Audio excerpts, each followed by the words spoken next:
No es la primera vez que Julián se va de viaje por trabajo. Su maleta gris en la entrada, el beso rápido en la frente, la promesa de llamarme antes de dormir. Todo siempre igual. Todo siempre correcto. Yo me quedo en casa.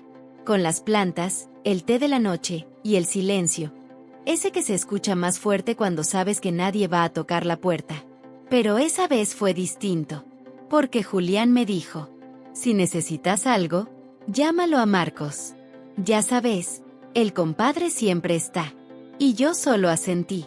Marcos, mi compadre, el padrino de nuestra hija, el amigo leal, el hombre correcto, el que siempre parece saber cuándo hacer silencio y cuándo preguntar. Y esa semana, preguntó más de lo que debía. El primer mensaje fue casual. ¿Todo bien por allá? Yo respondí que sí, que todo en orden. Él insistió con otro. Voy a pasar por tu zona, ¿te alcanzo algo? Y ahí empezó. No era la primera vez que lo veía sin Julián presente, pero sí fue la primera vez que su presencia me hizo sentir distinta. Él llegó con una bolsa de pan casero y una sonrisa tranquila. Solo pasaba cerca, dijo. Me pareció buena excusa para saludarte. Vestía sencillo, pero había algo en su mirada, una calma que desarmaba. Nos sentamos en la cocina, y entre té y conversación, sentí que su atención era total. No hacia la casa, no hacia el té, hacia mí. ¿Estás bien?, preguntó. Sí. Solo, se hace largo sin Julián. ¿Y vos? ¿Te haces compañía a vos misma? Me reí bajito. Trato. Él me miró en silencio. Y hubo un instante en el que no supe si debía sostenerle la mirada. Pero lo hice. Porque algo en mí necesitaba ser vista. Cuando se levantó para irse, se detuvo en la puerta. Avísame si necesitas algo. Aunque no sea importante. Aunque no tenga sentido. Sobre todo si no tiene sentido. Y con esa frase, se fue. Y yo me quedé con un calor extraño en el pecho. Uno que no tenía nada que ver con el té. Esa noche, no dormí bien. Revisé el celular. Leí los mensajes anteriores. Me pregunté si estaba imaginando cosas. Pero cuando llegó otro mensaje al día siguiente, no tuve dudas. ¿Te preparo algo caliente esta noche? No es molestia. No era molestia. El problema era que ya no sabía si eso era solo cuidado, o algo más que no me atrevía a nombrar. El segundo día lo esperé sin querer esperarlo. Me sorprendí revisando la mesa de la cocina, corrigiendo el mantel, enderezando la taza. Pensé en escribirle primero, pero no lo hice, aunque lo deseaba. Y como si lo supiera, volvió a escribir. Paso después del trabajo. Solo un rato. Llevo sopa, por si refresca. Ese por sí fue la excusa perfecta. Para él. Para mí. Llegó cerca de las 8. El cielo se había oscurecido, y la casa estaba en ese silencio peculiar de las noches sin compañía. Traía un tupper tibio, olor a tomillo y romero, y esa sonrisa suave con la que él siempre llegaba, pero que esta vez parecía un poco más íntima. ¿Cenamos juntos?, preguntó, como si no lo hubiera decidido ya. Asentí. Y cuando nos sentamos a la mesa, la conversación fluyó de un modo que no sabría explicar. No hablamos de Julián. No de trabajo. No de lo que estaba bien o mal. Hablamos de mí. De lo que me gustaba hacer de chica. De los libros que había dejado a medio leer. De lo que no decía, y que él, de algún modo, notaba. Siempre me pareciste fuerte, dijo de pronto. ¿Y eso es bueno? Es admirable. Pero no sé si te ha hecho feliz. Me quedé en silencio, porque no supe qué responder. Y porque, por primera vez en mucho tiempo, sentí que alguien no me hablaba por compromiso, sino por verdadero interés. Después de cenar, recogimos juntos. Como si fuera natural. Como si lo hubiéramos hecho 1000 veces. Como si nuestros cuerpos ya supieran en qué parte del otro apoyarse sin invadir. Hubo un momento en que estábamos tan cerca frente al fregadero, que casi podía escuchar su respiración en mi cuello. Y sin pensarlo, me giré. Él no se movió. Solo me sostuvo la mirada. Ni un centímetro más cerca. Ni uno más lejos. ¿Te molesta que esté acá?, susurró. Negué con la cabeza. Y él lo entendió todo, porque no necesitábamos palabras para saber que el límite ya se había movido, aunque aún no lo hubiéramos cruzado. Me acompañó hasta la puerta con una lentitud innecesaria, como si ambos supiéramos que al cerrarla, algo iba a cambiar para siempre. Voy a estar pendiente, me dijo, por si necesitas que te sigan cuidando. ¿Y vos?, pregunté. ¿Quién te cuida a vos? Su mirada se endureció apenas, pero no respondió, porque los hombres como él no piden ser cuidados, pero a veces lo necesitan más que nadie. Cuando se fue, cerré la puerta con cuidado, y me quedé ahí, apoyada, con los ojos cerrados, sintiendo ese vacío tibio que solo deja una presencia que no te tocó, pero igual te estremeció. El día siguiente amaneció tibio, como si el clima también supiera que algo había cambiado. Hice el café más lento de lo normal. No esperaba a nadie, pero tampoco me vestí como quien va a estar sola. Había una parte de mí que ya no quería negar lo obvio. Esperaba ese mensaje. Ese, ¿cómo amaneciste? Ese, ¿te llevo algo? Ese cuidado, envuelto en una excusa. Y no tardó. Hoy salgo antes del trabajo.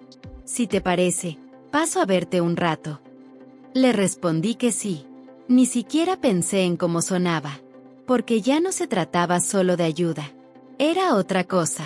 Y ambos lo sabíamos. Marcos llegó a las 5. Vestía simple, como siempre. Pero lo que me alteró no fue su ropa. Fue su voz. Bah, cuidada. Casi íntima. ¿Tenés tiempo para hablar un rato? Asentí. Y nos sentamos en el pequeño balcón del fondo. Llevó 2 mates. Y con cada sorbo, la conversación fue perdiendo su escudo. Me preguntó si era feliz. Y no supe qué decir. ¿Julián te escucha cuando hablas?, dijo sin mirarme. Me quiere, respondí. No te pregunté eso. Me quedé en silencio, porque entendí lo que estaba preguntando. Y porque, en el fondo, sabía la respuesta. Yo no vine a confundirte, dijo al rato. Y menos a traicionar a un amigo. ¿Y entonces por qué estás acá? Marcos respiró hondo. Porque me preocupo por vos más de lo que debería. Y no sé si eso es tan malo como parece, o más real que todo lo demás. Hubo un silencio largo. De esos que solo se sienten con las personas que podrían herirte, si quisieran. Y entonces, sin moverse, dijo: si me pedís que me vaya, me voy. Pero si no decís nada. No terminé de escucharlo, porque me acerqué. No para besarlo, no para invadirlo, solo para estar cerca. Tan cerca, que nuestras frentes se rozaban. Tan cerca, que el aire entre nosotros era otra forma de tocarse. Y así, sin nombres, sin promesas, sin planes. Nos quedamos ahí, respirando el mismo error. No hubo caricias indebidas, ni palabras dulces. Solo la certeza de que, si el tiempo se detenía, yo no me movería de su lado. Y él, tampoco. Cuando se levantó para irse, me miró como si quisiera memorizarme. Esto no puede repetirse, dijo. Ya se repite cada vez que te vas, respondí. Y en sus ojos vi la herida. Pero también el deseo. Ese deseo callado que no busca excusas. Solo presencia. Después de aquel día, no volvimos a hablar de lo que pasó. No porque no quisiéramos, sino porque ponerlo en palabras sería hacerlo real. Y lo nuestro, en apariencia, no existía. Éramos solo 2 personas que se cuidaban. 2 adultos que se cruzaban por compromiso. 2 compadres. Eso era lo que todos veían. Pero yo ya no podía verme igual al espejo. Julián volvió 3 días después. El mismo abrazo. La misma rutina. Él hablaba de vuelos, reuniones y aeropuertos. Yo lo escuchaba en silencio, con una taza entre las manos. Y el alma revuelta.